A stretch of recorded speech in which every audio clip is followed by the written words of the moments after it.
For your information, I got a job. Really? What kind of job? Beads.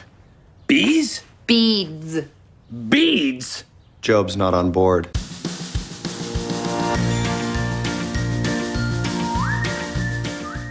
Hi there, and welcome to Baseball by Design. I am SportsLogos.net minor league baseball correspondent Paul Caputo, broadcasting live from the Sunday Helmet Hall of Fame in my basement in Fort Collins, Colorado. And I am Dan Simon, broadcasting from the Studio Simon headquarters at historic Bowman Field in beautiful Louisville, Kentucky. Dan, are you a golfer?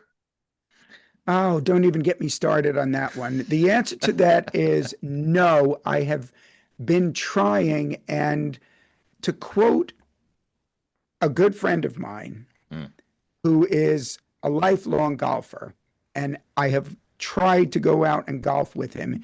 He said, "You're otherwise so athletic." That's what he said. And I cannot figure out golf, how to swing a golf club. It's not like swinging a baseball bat. And I want to golf. I want that to be, I've got a really good public golf course, walking distance from my house. And I go to the driving range there. I cannot even close to consistently hit a golf ball forward. Why do you ask? Because it is the source of utter frustration. Well, this is not why I ask, but I will mention we have a Baseball Palooza coming up in the not too distant future. And we have decided we're going to go hit some golf balls at a Top Golf. I've never been to a Top Golf. But the reason I asked, Dan, is we're talking about the Augusta GreenJackets today. And it's notable to me that this is a baseball team logo based on another sport. Can you think of any other examples of that where like this baseball team has a logo and an identity based on golf rather than baseball? Yeah, I can't think of another. There might be. I'd be surprised that there's not at least one or two others, but not off the top of my head, and I can't think of it. I mean, maybe like from the days gone by, the Kannapolis Intimidators maybe had the race car driving, obviously. So that was one. But yeah, I can't think of like a baseball identity based on football or basketball or something like that. So here's a place, Augusta, Georgia, that is so closely tied to another sport that even the baseball team is based off of that sport. So that's I think that's interesting. This is a unique identity in my mind in that respect. Yes, and I can spoiler alert Mm. our listeners that today's stumper will talk about golf. Well, this is the single A affiliate of the Atlanta Braves. And I like this logo even though I'm a Phillies fan. But that's how minor league baseball works. It doesn't even matter what the affiliate is if you can't tell what the affiliate is. It's like a yellow jacket, but it's green, and obviously the green jacket plays off of the Masters golf tournament that happens there. Augusta National is the golf course. My brother is a big golfer, and he got a chance to go see like a warm-up round in Augusta, and like that was a big deal. I'm freshly returned from the Major League Baseball All-Star game in Philadelphia at the time of this recording, and I wondered if, like, for my brother Dave, who is also a huge baseball fan, if going to Augusta National felt like going to a Major League Baseball All-Star game, just like the pomp and circumstance and all of the ceremony around it is really what it's all about. I think I can speak for your brother. It did have that effect on him. It's you know what? Speaking of just getting back from, we're a week plus back from England, and the first thing we did there is go to Wimbledon, which was, I played varsity tennis in high school. My wife still plays tennis in a USTA league. She's a huge, huge tennis fan. And we went to Wimbledon, and it was, I don't have an actual bucket list, but if I did, that would be right at or near the top. So we got to cross it off the bucket list that I don't keep. And it was amazing. It really was. There are things in sports like going to the Baseball Hall of Fame in Cooperstown and Augusta National and Lambeau Field in Mm, Green Bay. that's a good There are example. just some things. And then in baseball, Wrigley Field and Yeah. Fenway Park and Dodger Stadium. So, yeah, I'm sure your brother really enjoyed going to Augusta. Ranger Amy is not a golfer, and she was in Scotland with her dad, and they went to what is it, St. Andrews, the golf course, the famous golf course in Scotland is St. Andrews. So she went there and picked up some knickknacks from it, just because it's a sort of iconic place. So I get it. I get why this team would want to celebrate this iconic sports event that happens right there in their own hometown. But I do think it's just it's interesting and it's different. And what we're going to do, Dan, is we're going to talk with Brandon Green with the team about that brand, about that identity. And then Jason Klein from Brandiose is going to be back once again. This is a Brandiose brand. So we'll have Jason on to talk about that. And then you'll be back, Dan, with a Studio Simon Stumper. Yeah, but before we go away and then I come back, it's the Augusta Green Jackets, and you're going to be speaking with Brandon Green. No relation. No. Yeah, but yes, that's true. And we did talk about that. I just can't remember if we talked about it before we started recording or not. So we'll see when we go into that interview whether that actually is part of the conversation or not. Okay, then. Well, I'll be back in a little bit. I'll see you then.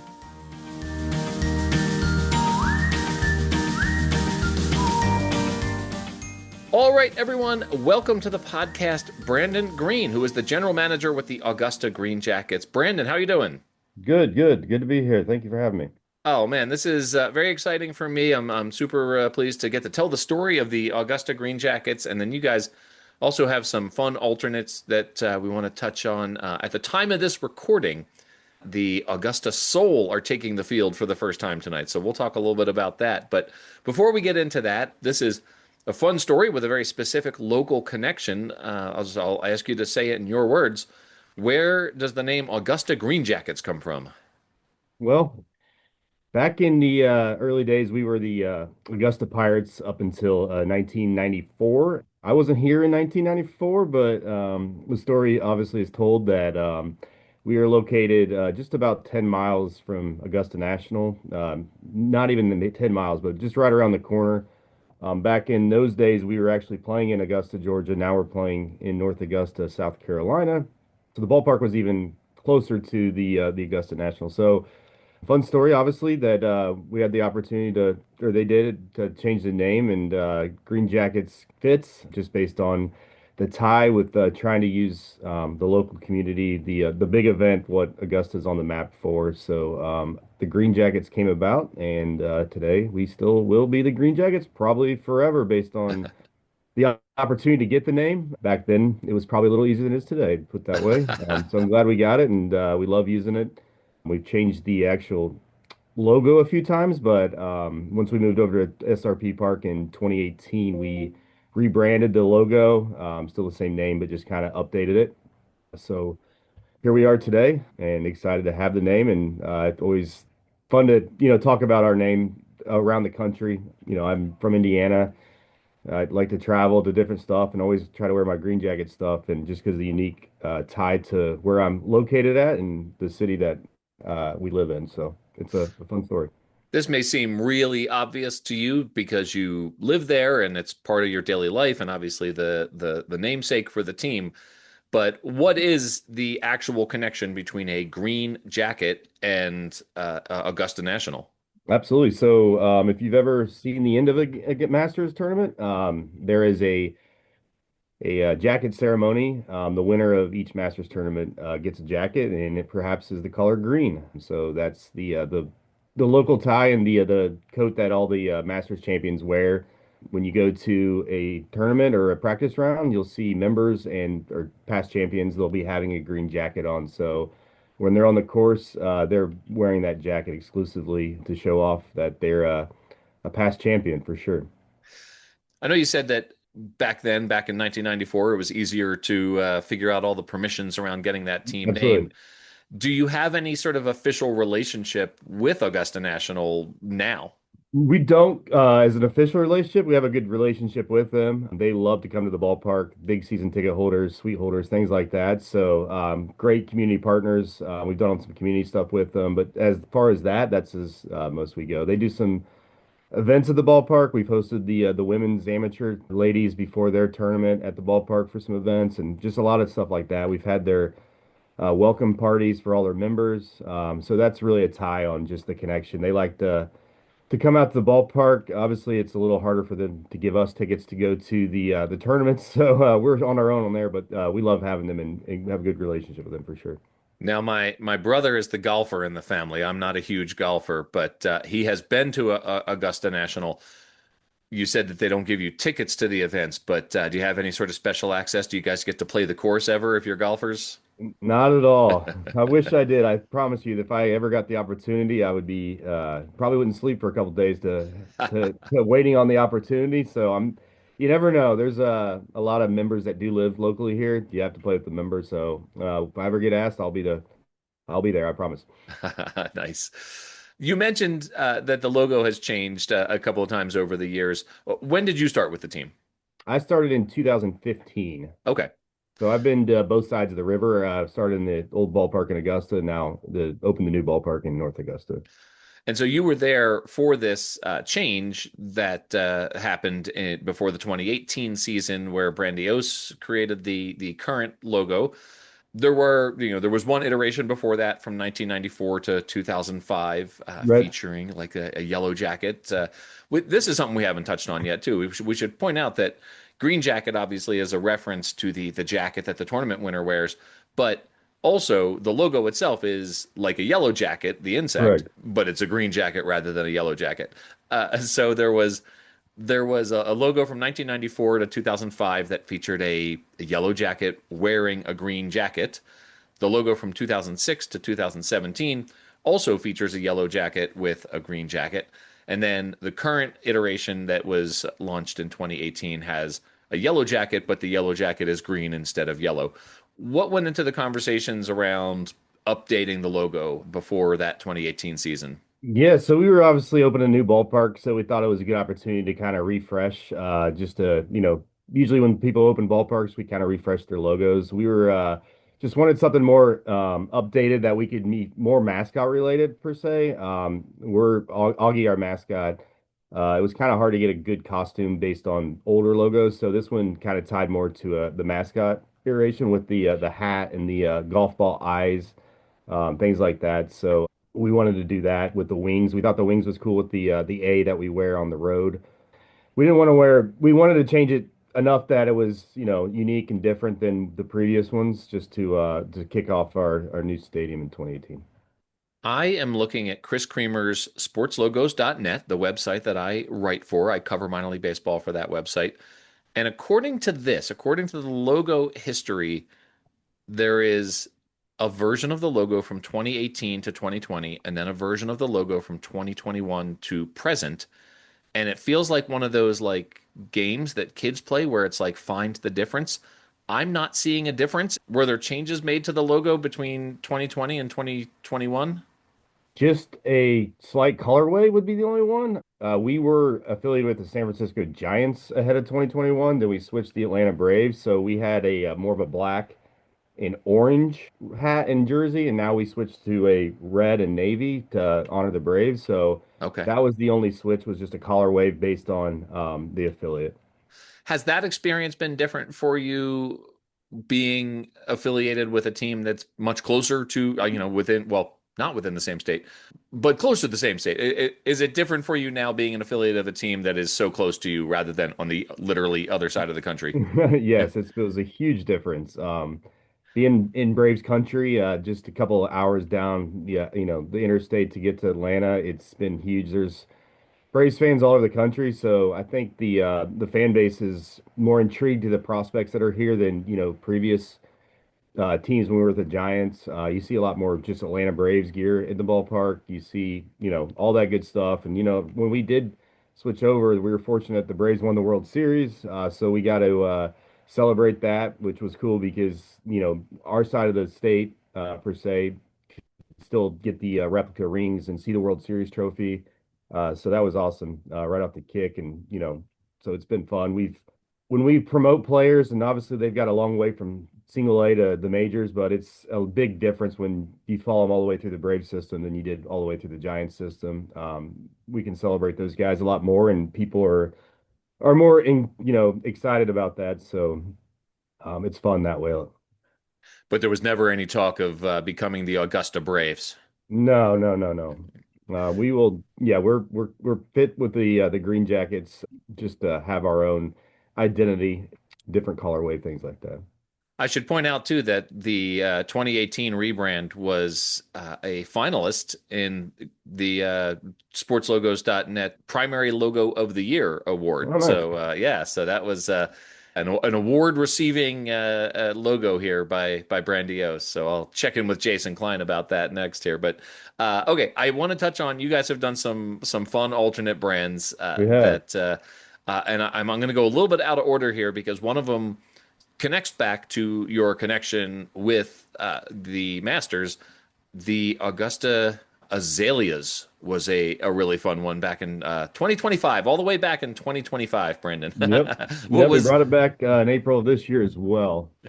what was the thinking behind that? But what is the significance of azaleas in Azaleas Augusta? are the flower you see in and around the course, or in Augusta area. It's just a well-known flower, and obviously ties back to that area, that course, but also just in general the area for a couple of weeks. Really, the azaleas really blossom and pop up, and it always seems to happen right in the front of April when there's a golf tournament, and baseball's kicking off. So we decided to give it a shot.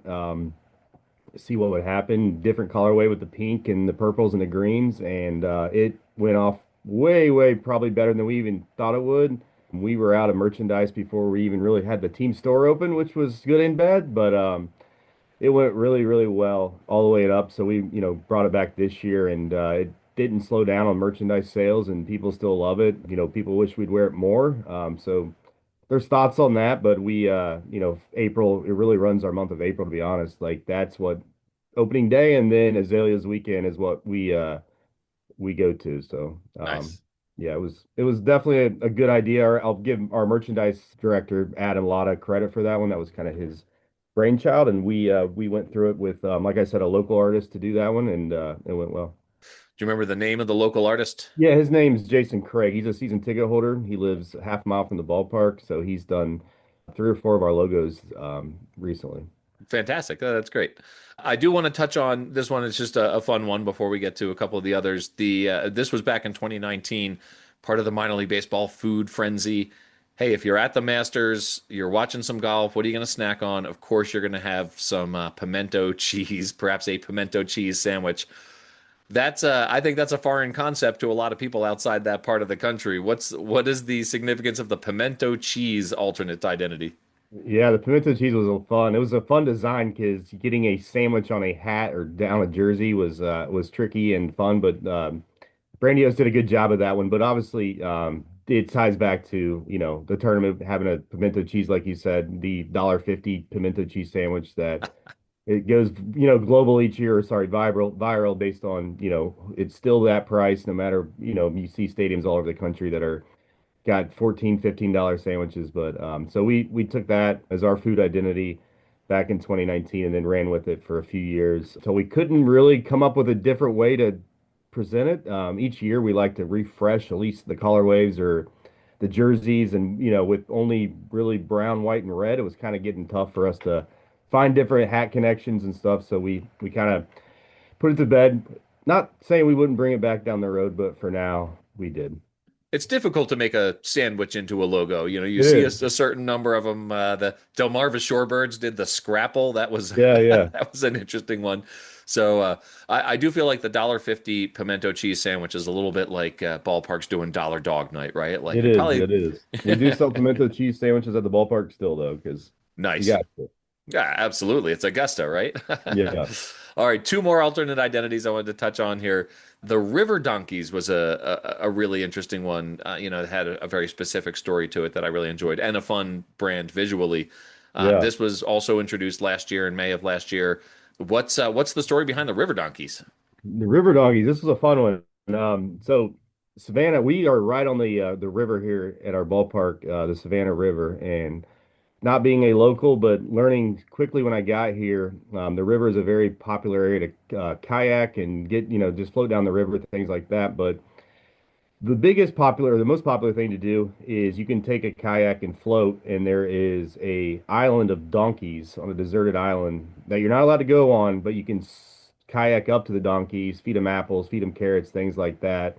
So we thought, hey, there's these donkeys everyone talks about. Let's put it on a logo and see what happens. It ties to really the whole CSRA. You're talking multiple counties and cities that this river is part of, so it really ties to the whole area. So that's why we named it the CSRA River Donkeys instead of just the Augusta River Donkeys, to tie the entire CSRA into this logo, since we thought it was for, obviously for everyone. And it went off really well.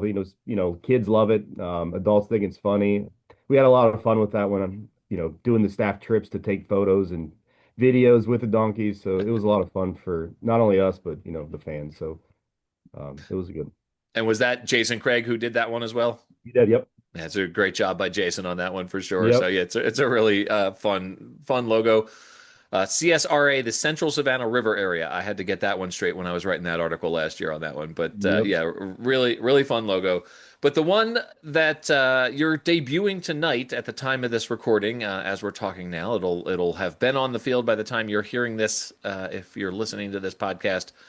But the Augusta Soul tells a really important story about Augusta's history and its tie to the music industry. So you're celebrating a really important part of Augusta's heritage here. What is that story, and how come the team chose to celebrate that?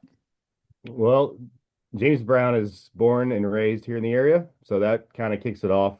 Downtown Augusta area is a very vibrant music kind of area. Paintings all over the wall, mostly James Brown dedicated, James Brown statues. A lot of the buildings around here are named after him and Sharon Jones. There's an amphitheater right next to the ballparks. It's the Sharon Jones Amphitheater. So, the city's we is funky is what everyone says. So, we wanted to take the name that kind of fits the area and just, become the soul and then kind of run with it from there. So Jason put together the logo that we're debuting tonight and kind of first try on this one. First one we saw, we love it. That didn't always happen, so we got excited about it. So we're excited about wearing that tonight and celebrating the history of music and James Brown. And we got, his daughters will be at the game tomorrow night. His carekeeper will be here tonight. Just things like that we got going on. We're raising some music or some funds for a local musician school that's ran by the Brown sister family that we're donating the jersey auction proceeds to. So doing a bowling shirt giveaway with the logo on it. There's a bar downtown Augusta that's called the Soul Bar. That's where we kind of debuted and announced the Soul. So there's a lot of easy ways to kind of tie it together, just based on the location we live at and the history of music with James Brown. Well, the logo itself is awesome, and I know that it got a great reaction on social media when you all Yeah. unveiled it. It's got like a record behind it with a baseball in the middle of the record, and some very like soul music, 60s, 70s style typography there. Really captures the specific effect that it is aiming for, and got a great reaction on social media. Kudos to Jason on all this great work that he's doing. Yeah, absolutely. What was cool about this logo and the Augusta Soul is we partnered with Destination Augusta, Hmm. which is, the Visitors Bureau here in the area, and we got connected with Primary Wave, who has the rights to James Brown, owns the estate and all that good stuff. And it was really cool that I don't know if you've seen on our social yesterday, but we actually have a James Brown Augusta GreenJackets t-shirt, which is really cool that they actually have his name and logo or figure on a t-shirt. Hard to do, but working with Primary Wave, we got it done, and they Primary Wave's done jerseys in mostly major league cities, Prince and other areas with that. So having this local tie with that was really cool, and they had it posted on James Brown's Instagram yesterday, which was cool to see the national identity that we created with this working with Primary Wave. Is it by design? We're recording this obviously on Juneteenth. I'm home from work today because it's Juneteenth. Is it by design that this brand is launching on Juneteenth? It was. It worked out perfectly based on our new era hat deadlines and when we could get the hats. We couldn't really sell merchandise until June 1st. So we wanted to announce it and get the game going pretty quick. We found more success not waiting over 3 to 4 months to 6 months to announce an identity than hold it until we use it. So the timing of it was perfect. Obviously, the tie-in with Juneteenth was absolutely perfect. So yes, it just was a kind of match made in heaven based on the announcement when we had the games. Fantastic. Yeah. It's also, I notice, of the four alternate brands that we talked about, two of them involve pink, right? Which, Yeah. is, I think you're seeing used more in sports branding these days. And I think I love seeing pink in sports brands, right? I think that's Yeah, a yeah, really I do cool too. visual. It's really cool because obviously azaleas for us fit everyone. So, when we have an azaleas game, moms, dads, kids, they all are wearing pink, in the stands, and it's really cool. So hoping the Soul do the same. It might take a couple of years like the azaleas to get everyone within the merchandise, but it's something that we plan on doing for years to come. Really all three of these, the ones that we've done the last couple of years. So if I go to an Augusta Green Jackets game and I go to the team store, which is going to be the first stop, let's be honest, what percentage of the gear in the team store is Green Jackets and how much is River Donkeys, Soul, Azaleas, even the pimento cheese? Yeah, so I mean, it's mostly still 90% probably Green Jacket stuff. We bring in usually, say for tonight, the Augusta Soul weekend, we have probably four t-shirts and three or four different hats that we'll sell. We'll run those through the store all year and restock as needed. The azaleas, we probably bump the store to like 25% for the weekend instead of probably 5% tonight. So based on the demand for that. So it just depends on the brand and the logo. We carry azaleas mostly year round. River donkeys, we'll see how the soul does. We kind of come and go with that one, but Sure. mostly green jackets. But we'd be silly not to at least have the azaleas. It was a merchandise dream, I would say, for us. Yeah, that makes a lot of sense. I'm looking at this picture, that you all circulated when you announced the brand. The cap that the player or the model is wearing, it's got the pink brim, the purple front panel, a white back panel, and then the Soul logo on it. And Yeah, that is an awfully sweet hat right there. That's a pretty great one. So it it's is. the Soul gear. I think that's where I'd be going first if I were in that team store. And I'll say this, I'm a Phillies fan. You're a Braves affiliate. I'm still going to buy the heck out of some stuff at that team store because it doesn't say Braves on it. It says all these other Absolutely. great brands. So See, that's why we can get you guys like that, not have to switch our name to the Braves, so we can get the vibe across the country. smart, smart, smart, smart. So, well, all these great brands, if I'm not attending a game, where can I go online to find you, grab some of this great merch or find out more about what you guys are doing? Yeah, if you just want to hit our promotional calendar, things like that, greenjacketsbaseball.com is where you'll find everything. If you want to go straight to the team store, the hiveproshop.com will direct you right to the team store to look at our merchandise. But, greenjacketsbaseball.com, you can look at all of our alternate identities and everything else Green Jackets Baseball from today to tomorrow. All right. And then how about social media? Where can people follow you on social media? We are on Facebook, Facebook, Twitter, TikTok, all the good channels that we are on YouTube. So anywhere on there, yeah. All right, sounds good. Brandon, this has been a lot of fun. Best of luck with the launch of the Soul tonight. Can't wait to hear how that goes and to see that look out on the field. Thanks very much for your time, and yeah, best luck with the rest of the season. Thanks, Paul. Thanks for having me on. Talk to you soon.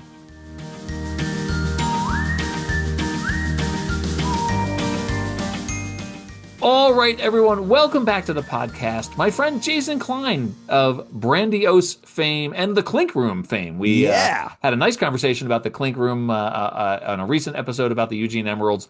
Today we are talking about the Augusta Green Jackets. This is a fun brand. Yeah, it was super fun, and it's a great story, a great team, a lot of history. Obviously, Augusta is a famous golf, Yep. place where you get green jackets. I don't know, like they're very protective. Like you can't say Super Bowl, I Right. guess. I'm sorry. I'm sorry. The big game. The big game. The big game. Shoot. I do We it did it. Oh every no. time. Every time. This is a brand that you guys updated in 2018. As you mentioned, there is a notable golf tournament that happens in Augusta, Yes. Georgia, and this green jacket. There's a play on words because you went with a yellow jacket style insect, but Yes. green rather than yellow. And this was a variation on a theme. This was the first time they had some logos before that were yellow jackets wearing green jackets. You said, no, no, no, we're gonna Got to be a green jacket. Come transmogrify on. this. We're gonna combine them into one. It's a yellow jacket, but it's green rather than yellow. There is no actual jacket involved. Yeah, and I think one of the requests was let's move towards like really overt golf to something a little more subtle.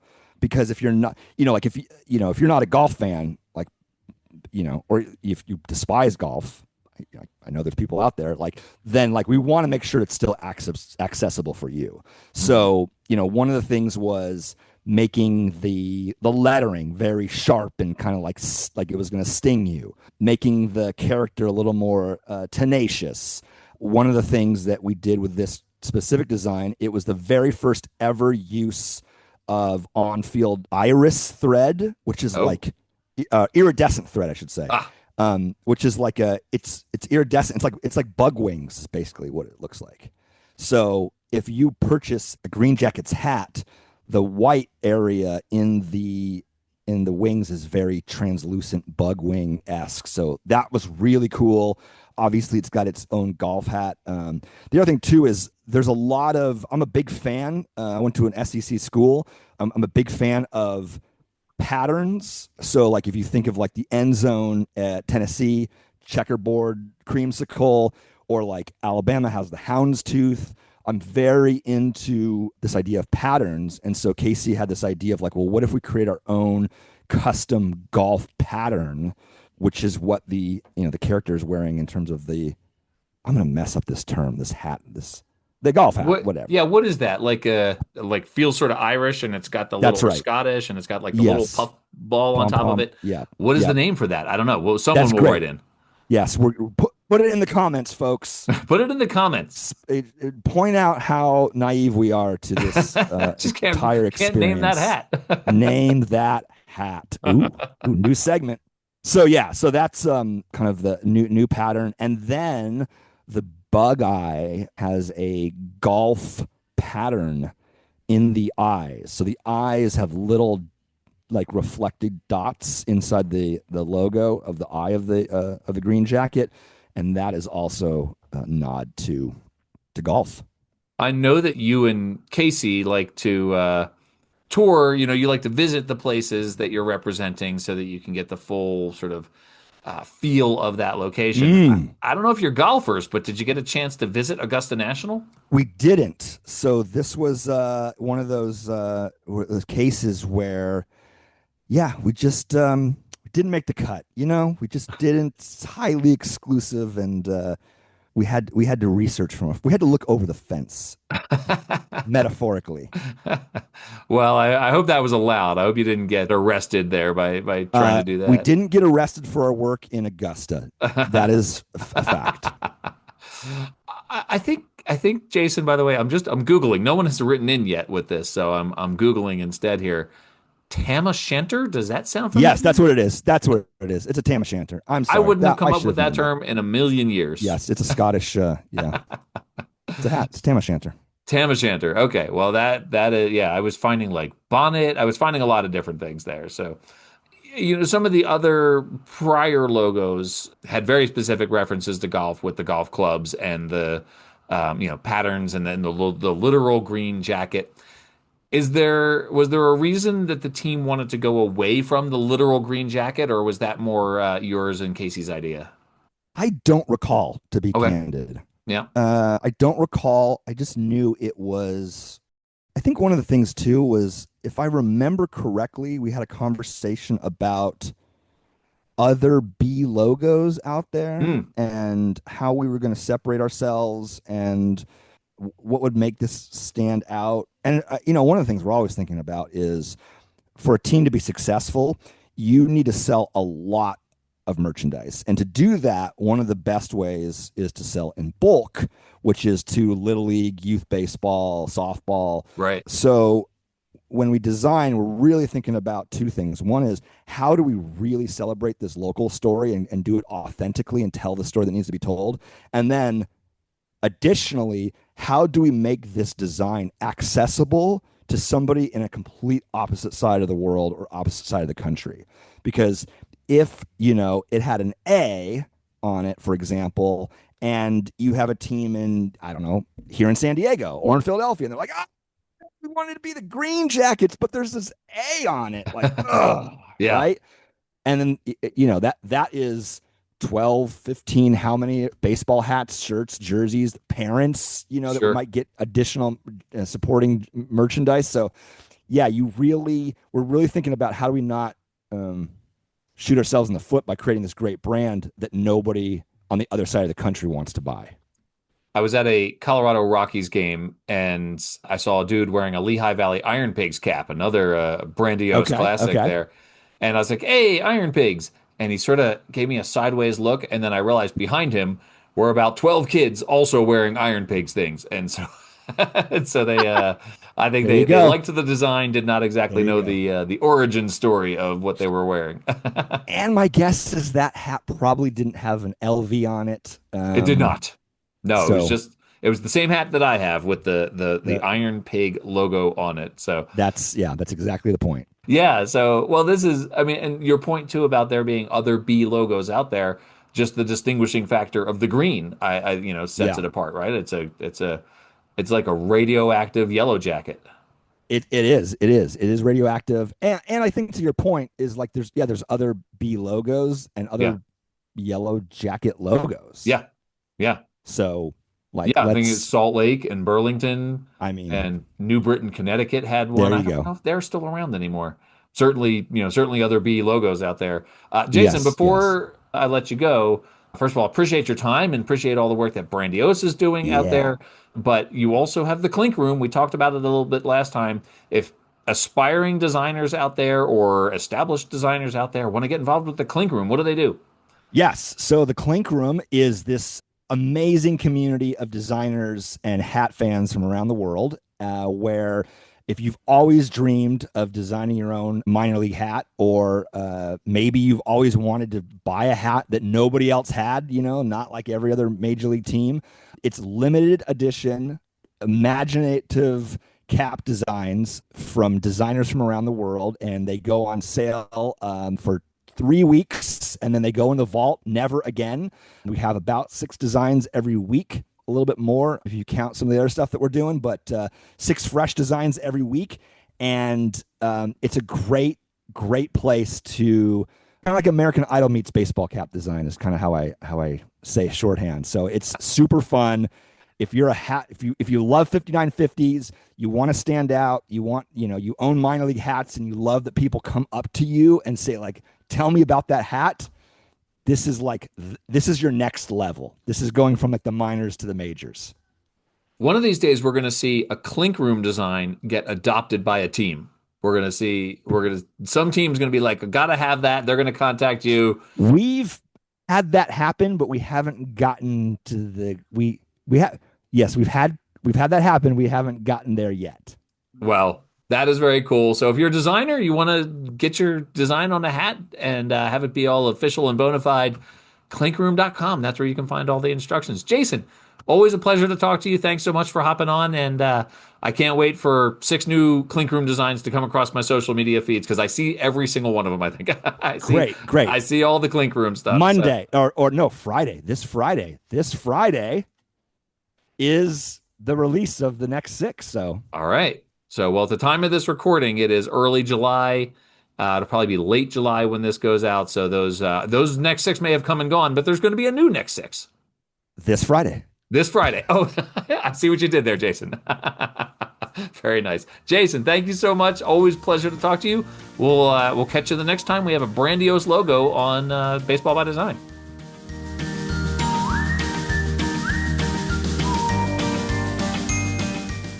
All All right, everyone, welcome back to the podcast. One, Dan Simon of Studio Simon, who every single week puts together a trivia question thematically oriented to the baseball team that we are discussing on each episode. This week, talking about the Augusta GreenJackets. And you promised, Dan, in the intro segment that you were going to have a stumper that was related to golf. Yes, and I will fulfill my promise. I'm sure you know this, but I did not create the original Augusta GreenJackets visual brand identity, nor did I create the current one, which Brandiose developed, but I did do the one in between those two. The You one read that they this? used from, what was it, like 2006 to 2017? If I'll take your word for it.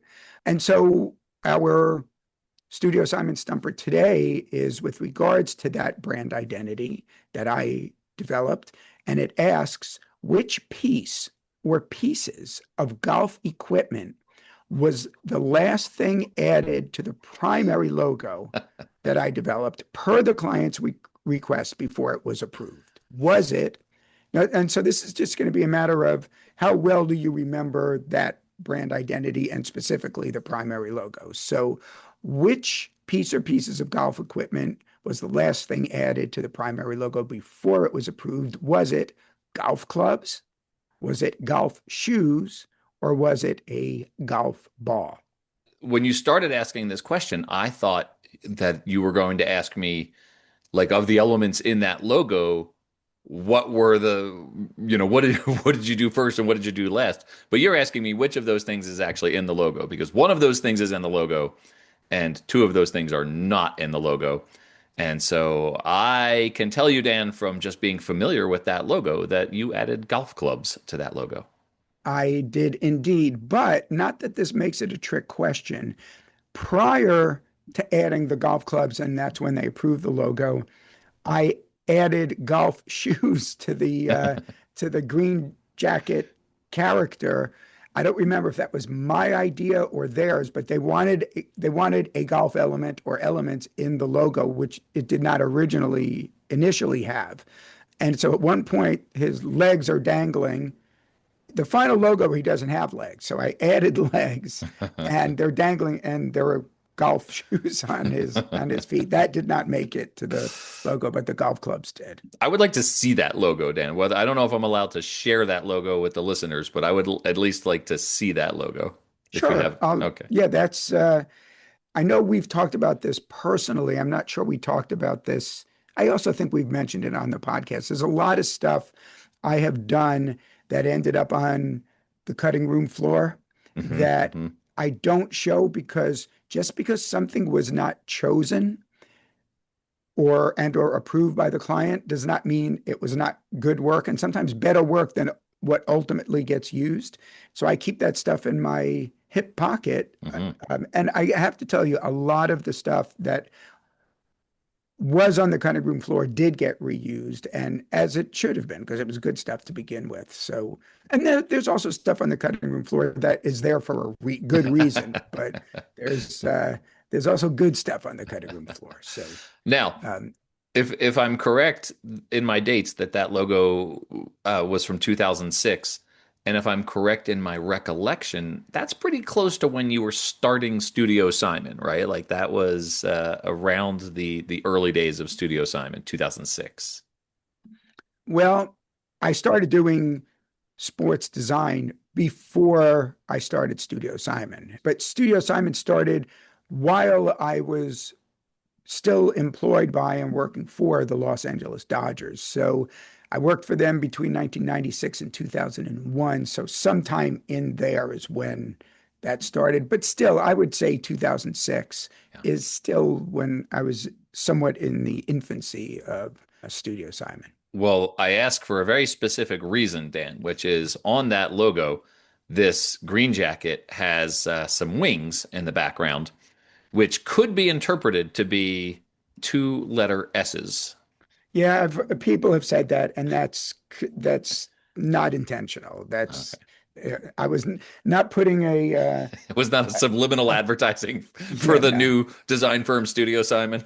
No, if anything, I would say not that that's bad design, but if something looks like that, I shouldn't have designed it like that. I don't want people to look at it and wonder why are there S's in his wings. Well, I had never thought that until just now when we were talking about the fact that that was one of your early creations in minor league baseball. So, well, Dan, this has been fun. Thanks for the extra little tidbits, little designer segment there. And we'll see you next week on Studio Simon Stumpers.